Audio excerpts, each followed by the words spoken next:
It's daytime! I'm Buster the Fox, and welcome back to another episode of Pokemon Trading Card Game.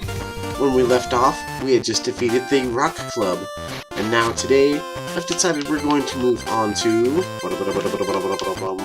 the Science Club. I would put a simple sound effect there, but I don't have one. So this episode, that is probably actually going to be around 30 minutes rather than 40 to 45 minutes. I realized it'd been very long, but I don't have a whole lot I need to do in this one. The only thing we need to do in the lobby room here is talk to this lad. Ishihara wants to trade a very rare card. If I had a card, I'd go and trade with him myself. So, he is not the same as the rumor lady. He is just a lad who tells you, I don't know, just talk to him. He will tell you that Ishihara wants a card. Now, the first card that Ishihara will want to trade for is a Clefable, and he wants to give you a Surfing Pikachu for it. I don't believe I have a Clefable. Let's check. So, card. Clefairy, Clefable. There's a Clefairy. I do not have a Clefable, so we'll come back for that some other time, assuming I ever get a Clefable. But anyway, let's go ahead and move on to the front, or top room, and all of the people here look exactly the same, but you know, whatever. Let's start with this guy here, Eric. We research Pokemon cards here at the Science Club, especially science Pokemon cards, you know, because those totally exist. Science Pokemon are exceedingly strong. Would you like to duel against my science Pokemon deck? Yes. Alright, 4 prizes. So our first opponent is Eric of the Science Club with the Poison deck. So, I'm not sure if what exactly made him think that poison had to do with science, necessarily. I mean, I guess it is like a chemical sort of thing, but I don't know. It doesn't seem very sciencey to me. This is more of a grass/poison type gym club, if anything. But anyway, the poison deck is just another deck, you know. None of the decks in this game are particularly great except for the very last ones you face, honestly. This one has Beedrill and Arbok, especially Arbok. It's very annoying, that Arbok.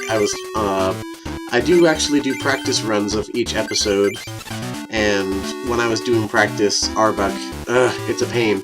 It has an attack that takes, I believe, 2 energy that, on a coin flip, if he gets heads, he can decide to switch out one of your Pokemon with one of the Pokemon that you have on the bench, which can be a huge pain, and, you know, you'll see if it happens.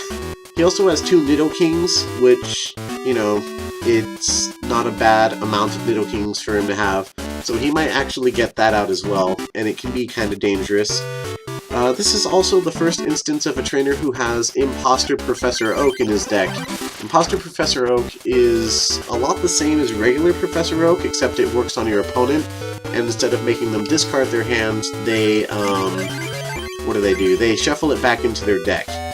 So, yeah, I'm not sure of the exact specifics. It might be 6 cards instead of 7, or something like that. I don't quite remember. But in any case, it's annoying, so I don't want to run into it. Not much else to say about that, so let's start commenting on this duel, shall we? I'm facing a Coughing, which luckily will not be able to do anything because it takes 2 energy to attack, and he doesn't have anything else out on the bench. So if I could Professor Oak and get a Charmeleon. I hate to throw away Charizard, but I'd love to win super easy. Nope, not this time. But I did get another Professor Oak, so let's see, I already attached that. Magmar, Defender, because why not?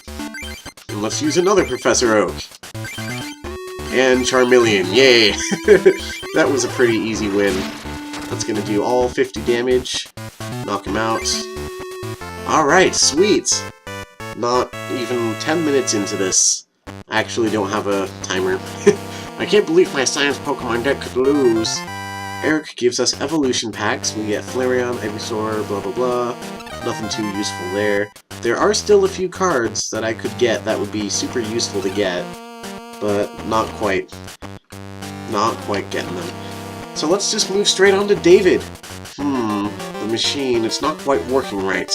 Huh? Oh, this is a machine that makes decks. It's much better than Dr. Mason's. Let's see here. Do you want to duel against me? Yes. Alright, our next opponent is David with the lovely Nidoran deck. I think somebody has a thing for Nidoran female, but I digress. No, I don't digress, I just make little fan fiction. I don't know. Let's move on. Deck list, here we go. So, obviously, it's a deck based on Nidoran. Since it's called Lovely Nidoran, you would expect to see some Nidokings and Nidoqueens. And he does indeed have plenty of those. Although he only has one Nidoking in this deck. Fun fact about this deck,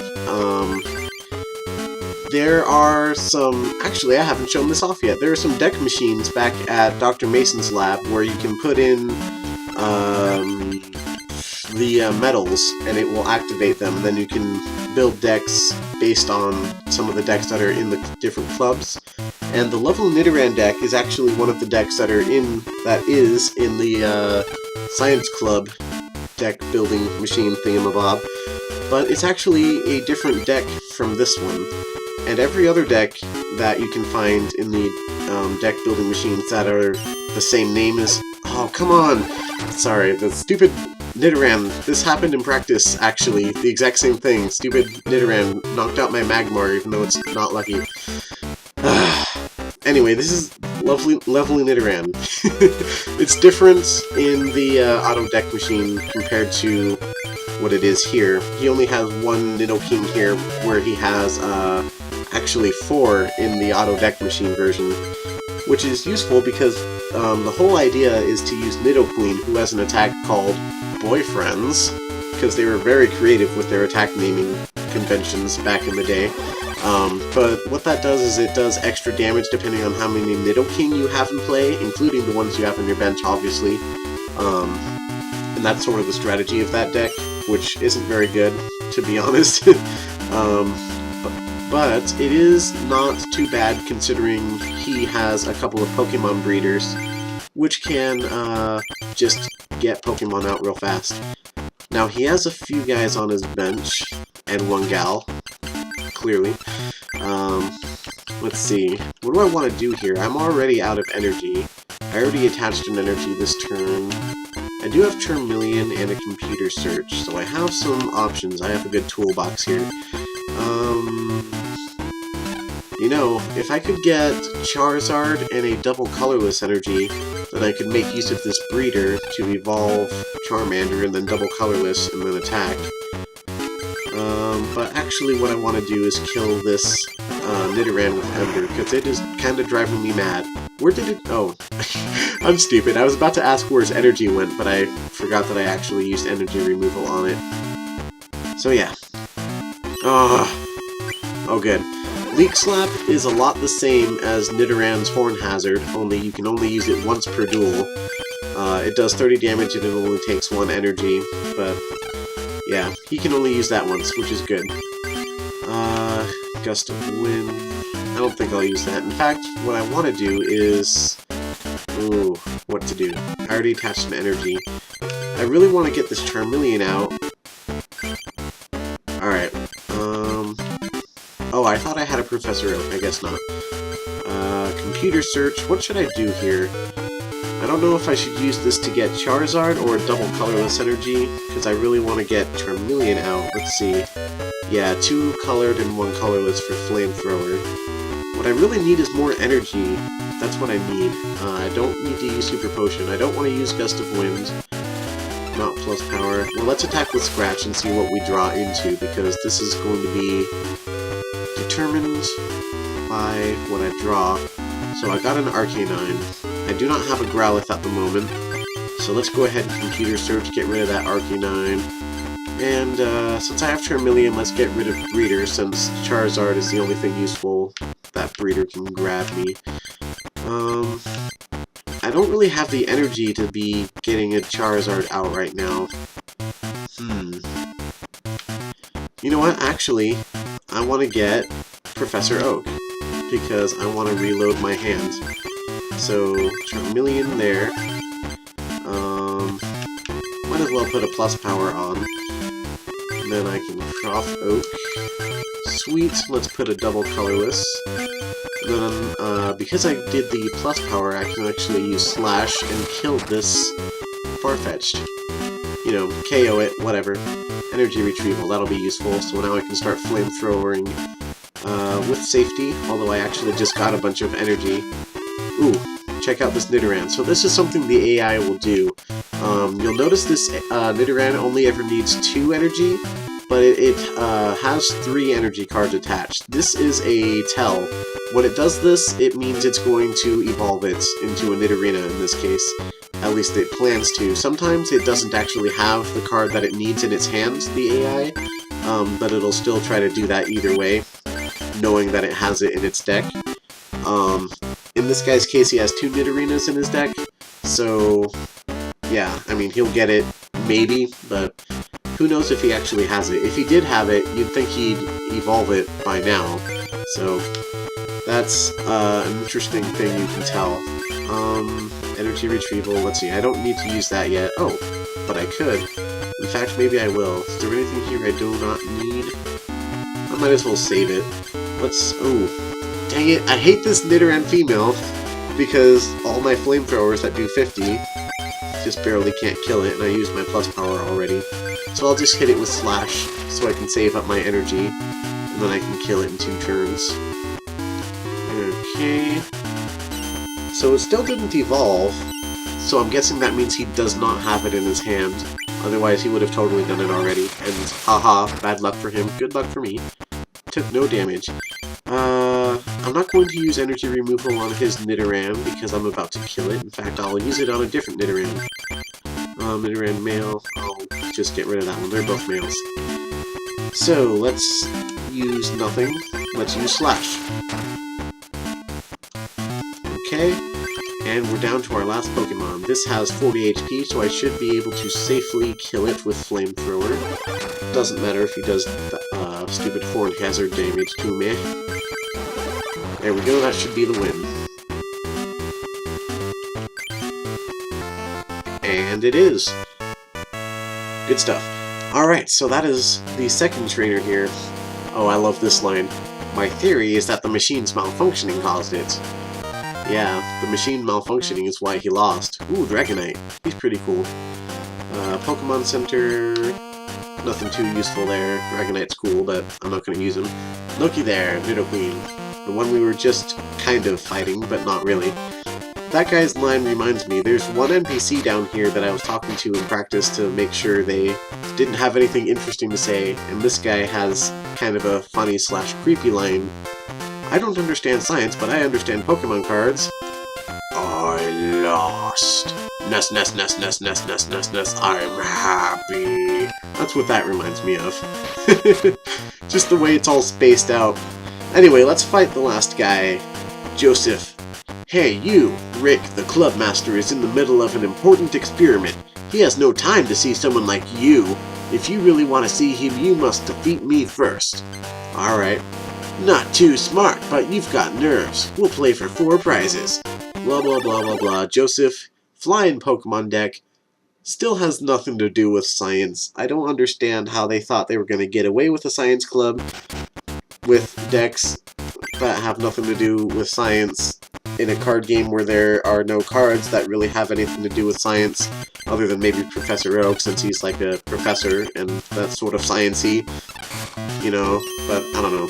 Anyway, the flying Pokemon deck is just basically what it sounds like. It's a bunch of flying type Pokemon. So we have Zubat, Golbat, Pidgey, Spearow, and flying Pikachu! Yeah, it's kind of a strange thing. But hey, if that's the kind of deck he wants to build, I'm not going to tell him otherwise. So basically, this deck has a very huge weakness to Thunder Pokemon, or Lightning, whatever you want to call it. And I just got confused because they put a double colorless energy on the Zubat. Oh, I didn't get confused, it was on a coin flip. Yeah, I hardly ever fight Zubat, so I'm not used to the stuff that it does. Anyway, so there's not much to say on the flying Pokemon deck. He's another guy who has Imposter Professor Oak. He doesn't have a whole lot of trainer cards. One thing of note is that he has 4 Flippin' Potions, which is just kind of a huge waste. Actually, I wonder if I should use energy removal. Probably not. It probably doesn't matter. I'll be able to kill it.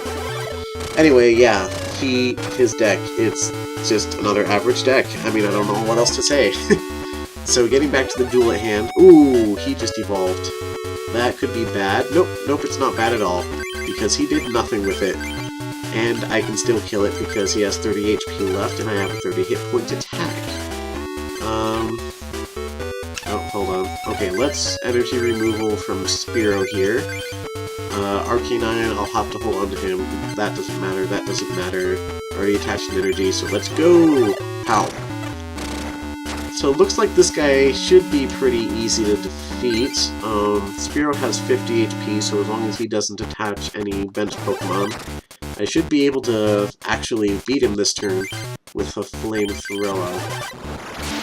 There we go. Sweet! I love it when I get easy wins. And a Professor Oak that I will never get to use.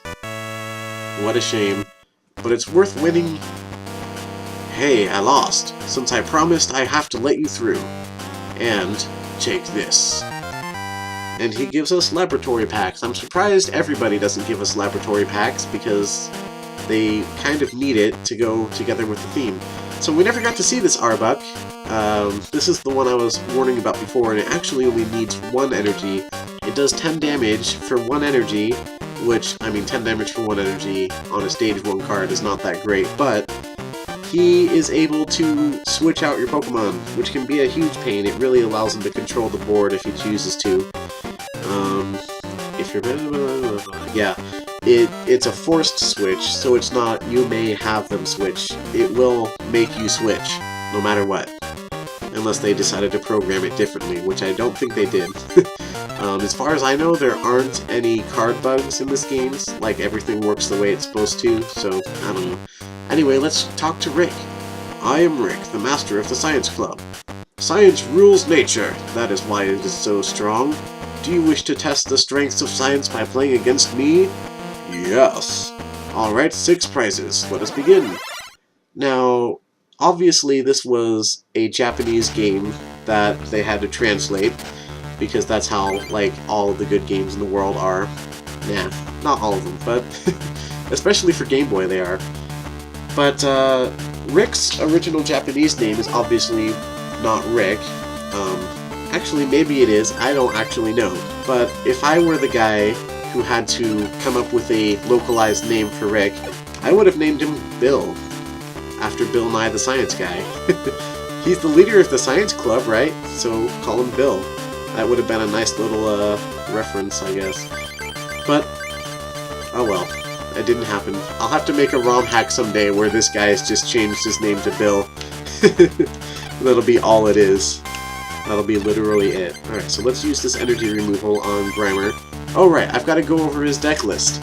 So, Rick uses the Wonders of Science deck. It's a Grass and Psychic type deck.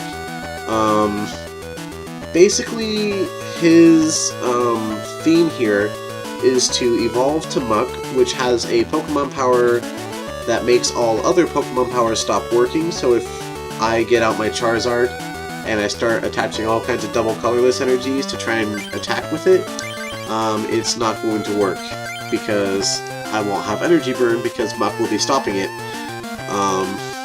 Of course it'll be fine as long as Muck is not out, but if he is, then Charizard is going to be pretty much nullified, which could be a problem, but it looks like I'm going to be getting Arcanine out this battle. So that's kind of his control thing that he does. The other thing that he does is he attacks with Mewtwo, which he happens to have one out right now. This is not the strong Mewtwo, luckily. This one uses Psychic, which does more damage for each energy card attached to me, which is just not that dangerous, honestly. So let's see, Arcanine does 50 for 3, and I have 3, and I can kill him. This Mewtwo, it only has 60 HP. It is easy to take down. There it is. He's done. So don't worry about the Mewtwo's. They're not that big a deal. At least the level 53 Mewtwo is. Level 60 Mewtwo could be a problem, especially if he gets it set up. Other than that, he has a whole ton of trainer cards, which means he has a lot of toolbox, as I like to call it. He has a lot of options. So, even though they're actually not all the very best cards, like he has 2 Pokedex, 2 Full Heal, 2 Maintenance. Maintenance is bad because you have to trade 2 cards in order to draw 1. Full Heal is bad because you could always just use Switch to get rid of any kind of status, or you could evolve. I don't think Full Heal sucks as much as some people say it does, but then again, a lot of people don't use status at all in this TCG. Oh, and we have a bit of a problem. He got a Mewtwo out, and it's ready to attack me for 40 damage. Oh boy. What to do here? Well, that's about it on his deck list, so let's get to the duel. And here I am in a pretty tough spot. He is about to do 40 damage to me next turn for sure. And I have for 90 HP. I have 90 HP left to work with. So if he does 40, and then I use takedown, I'll do 30 to myself, so 40 plus 30 is 70. So that means I won't die. But if I can just hit it twice with Flamethrower, but then again, I do have another energy, but in the meantime, I'm going to evolve one of these Charmanders just because I can. Ooh, geez. What should I do here? I really don't want to rack up a ton of damage on my Arcanine. I think I'd rather discard energy cards than I would kill my Arcanine. So here comes the Cyburn. After he does all the stuff, there it is. Ouch, that is a respectable amount of damage. And a double colorless. We are in the clear here, guys. Let's use Flamethrower and defeat this. Now, when I say we're in the clear, I don't actually... Oh, Energy Retrieval. We actually are in the clear. He changed his resistance. That does not matter. That will make it so that I have to use Takedown, though. Okay, well, you go on there. Let's use Retrieval. Let's get rid of this Greeter. I don't think we need that. And we already attached that. Okay. So, oh, this is his last Pokemon. We win. I didn't even notice that. Good. Great. Cool. I'm not even being sarcastic. Usually when I say good, great, and stuff, that means I'm being sarcastic, but not this time. We won! Nice! There are, at times, problems even science cannot answer. Here, take this medal. It is the result of our research. You know, because they had to research for a long time to figure out how to make a medal that doesn't have any particularly special powers. But, you know, there's a lot of, what is it called? Suspension of disbelief in this game. Which, I mean, it makes sense. It is technically a kid's game, but, you know. Legendary cards are but a legend. Science is the only truth. I must continue my research of science Pokemon. Rick, can I tell you about our Lord and Savior Jesus Christ? Anyway, that's about it for this episode, but there is actually one thing I'd like to go over. That is the multiplayer. We're not able to do multiplayer because we are doing a Let's Play and we don't have anyone to play with. But I just wanted to show you that if you happen to have someone else to play this game with and you have an actual Game Boy with a link cable and another Game Boy, etc., you can come over to this lady right here. This is the gift center where you can send cards to your friends or receive cards that your friends are sending, as well as deck configurations, which is pretty cool stuff. Over here is the battle center where you can battle. So, yeah. That's as far as I can get. So basically, this is the area where you trade, and this is the area where you duel. Finally, let's read our mail, because we talked to a... I thought we only talked to one person. Let's see what this one says. Rick's deck, he's the master of the science club, blah blah blah, we already beat him, we don't need to see this. So we got a Lass. Lass is kind of useless to me, because it makes you shuffle all your trainer cards into your deck. And I like to use trainer cards a lot. So yeah.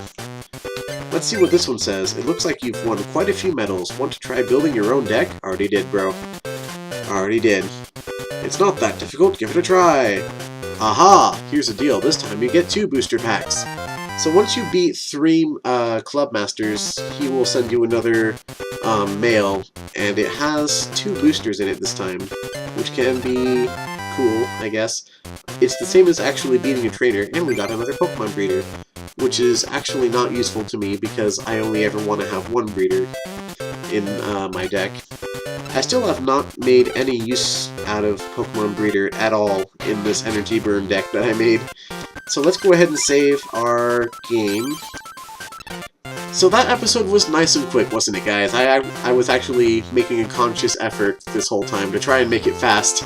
Hopefully I didn't sound too confused about what I was talking about the whole time, because I was, like, during deck descriptions and stuff, I was sort of trying to play the game more, whereas in the last 2 episodes I've been just sitting here letting the game sit while I described the deck.